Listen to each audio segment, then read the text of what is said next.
A colossal week ahead. The Fed rate decision and big tech earnings coming from Apple, Amazon, Alphabet, and Meta. Let's bring in Dan Deming at KKM Financial. What do you have to say, Dan? Yeah, Angie, this is going to be a pivotal week for the market because of the various inputs that it's going to receive. And as you mentioned, the Fed being one, big tech earnings, as well as momentum in the market too, Angie. We're seeing, some of these major averages now peaking above their multi-month highs. And certainly when you look at the NASDAQ and the Russell, those are two indexes that are showing signs of potentially breaking out to the upside. So, you've got several factors this week that could influence the market from a fundamental standpoint, from a psychological standpoint, and from a technical standpoint. What do investors need to know as the Fed is raising rates and it's moving yields on treasuries, but also investors are watching those dividend paying stocks? Well, I think to some degree what they need to know is a lot of it's been priced in. So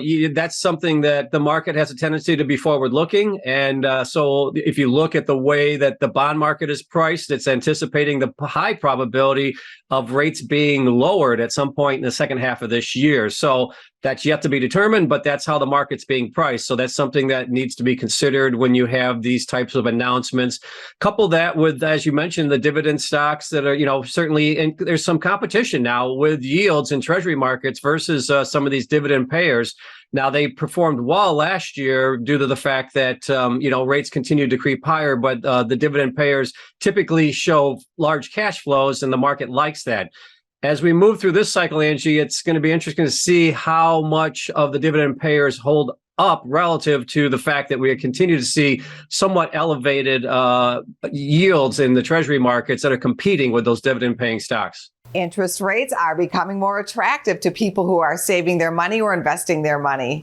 Yeah. I mean, you're starting to see some, decent returns now, particularly short dated interest rates. When you look at the treasury markets, Angie, kind of the sweet spot right now is in the 6-month window. So there is some opportunity there as we move through this year to, again, get some yield on the cash that may be sitting somewhere, not collecting as much of a yield as you can get when you look at some of the short dated treasuries out there that are available right now. Good information. Thank you, Dan. Thanks for having me, Angie.